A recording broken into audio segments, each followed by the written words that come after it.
Sens lose 6-3 to the Boston Bruins. Before I get into the game, I have to admit, I didn't see yesterday's game, as yesterday was Thanksgiving in Canada and I was with my family for dinner. Having said that, I did watch the condensed highlights. To start, let's flash back to the end of my last video. But, even more importantly than forcing Rask to have a difficult night, will be forcing the line of Bergeron, Marchand, and Pastrnak to have a difficult night.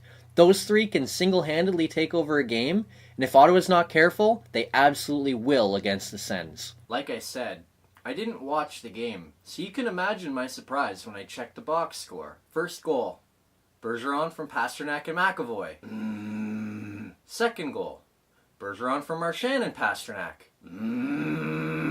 Fourth Bruins goal, Bergeron from McAvoy and Pastrnak. Fifth Bruins goal, Pastrnak for Bergeron and Chara. Sixth Bruins goal, Pastrnak for Marchand. When it was all said and done, Bergeron had 3 goals, 1 assist, Pastrnak had 2 goals, 2 assists, and Marchand had 3 assists.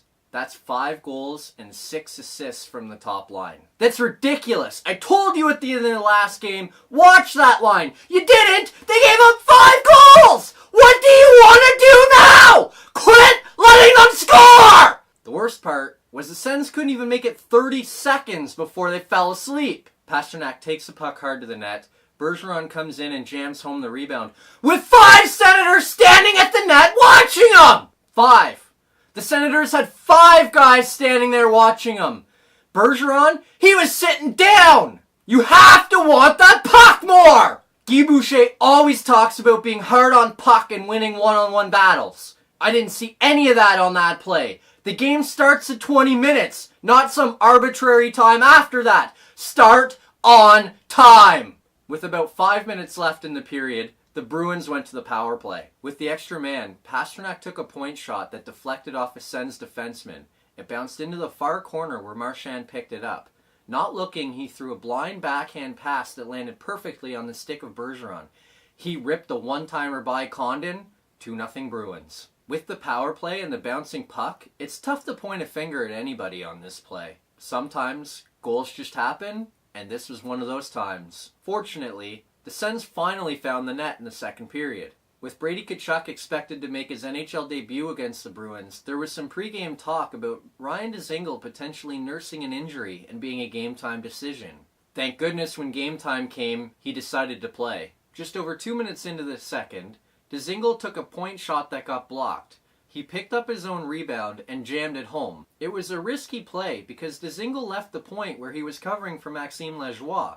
If that play turns out differently, it could very well have bounced the other way and gone for a 2-on-1 for the Bruins instead. It didn't. Dzingel scored, and the Sens cut the lead to 2-1. That was as close as they would come, however, as Charlie McAvoy's point shot was tipped in front by Chris Wagner a few minutes later. That puck trickled over the line to give the Bruins a 2-goal lead again. What a bad-looking goal, especially for Condon given that it did trickle in. But it wasn't his fault. The puck was tipped in front, and really, he couldn't react in time. Even Chris Weidman made a smart read on the play. Weidman saw Wagner standing in front unmarked and moved towards him to cover him up.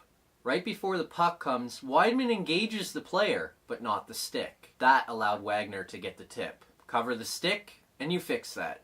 Easy mistake to fix. Just past the midway mark of the second, Ryan Dzingel blasted a shot from the point that found its way through. 3-2 Bruins. That was an ugly goal. Rask needs to save that. Easy, unscreened shot finds a way.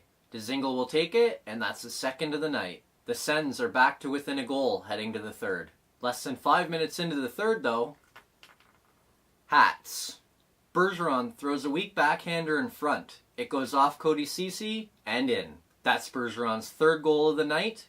4-2 Bruins. That's another tough one for the Sens. Ceci makes the right read on the play, taking away the pass. Unfortunately, there's not much he can do about the puck bouncing off him and going in. The Bruins then extend their lead. Bergeron finds Pastrnak in a cross-ice pass. He taps it in. 5-2 Bruins. That's a goal that shouldn't happen. Bergeron shouldn't be allowed to skate through the zone with speed like that. He also shouldn't be allowed to get that pass through. Mark Borowiecki and Mike Condon need to do a better job on the play of not letting that pass get through. They both seemed to be standing there looking at each other, wondering who was going to make the play. Neither one did. It ended up on Pasternak's stick, and he had an easy goal. The forwards also need to do a better job changing on the play. If you notice, the reason Bergeron has space through the middle is because the Senators were in the middle of a bad line change that gave him a lot of extra room. Just 30 seconds later, though, Fingers cuts the Sens' deficit back to 2. Bobby Ryan tips home a Dylan DeMello point shot with tons of traffic in front, and the Sens still have a shot. That was a great goal from the Sens. It wasn't the prettiest goal in the world, but it was the kind of goal that they need to score. Put traffic in front, get point shots through, and get sticks on pucks. The Sens did that, and now it's 5-3. A giveaway sealed the deal, however. With the net empty, Matt Duchene throws a blind backwards pass up the boards in the Bruins zone. Marchand steals the puck and throws it up the middle to David Pastrnak. Pastrnak skates over the red line and hits the empty net to seal the 6-3 Bruins win. Now, like I mentioned off the top, I didn't see the game, but it certainly didn't look good. But from what I saw in the highlights, it didn't look like the Sens played all that poorly. Condon gave up 5 goals on 29 shots, which doesn't look good, but really, it wasn't his fault. He really didn't have much chance on many of the goals. 2 were redirects, 1 was an uncleared rebound, 1 was a broken play, and 1 was a backdoor pass. Hardly his fault. Offensively, the Sens didn't seem to play that poorly either. They outshot the Bruins 31-30 and saw Matt Duchene hit the post twice and Dylan DeMello add another goal post. Having said all that, I warned them about the Bergeron line. They didn't listen, and that line single-handedly outscored the entire Sens team. I don't want to say I told you so. Actually, yes I do, because I told you so! Alright, enough screaming, enough anger. Let's get good and bad news out of the way. The good news? Ryan Dzingel scored twice. That's huge for a Sens team that's expecting Ryan Dzingel to be a key offensive contributor for the team if they're going to have any success this season. For him to score twice is big for his confidence as he moves into the rest of the year. The bad news? They have to face the Bruins 3 more times this season, including once in 2 weeks. They better watch that line, or it's going to be another long night. Moving forward, the Sens head home to take on the Philadelphia Flyers on Wednesday night. Traditionally, the Flyers are a high-flying offensive team. So far this season, the Flyers are 1-1, winning 5-2 and losing 5-2. The key for the Sens will be to take advantage of a poor defensive and goaltending core for the Flyers. If they can do that, they have a shot to win. They just can't turn the game into a track meet. Much like Boston, the Flyers have too much offensive firepower to keep up. See you Wednesday night.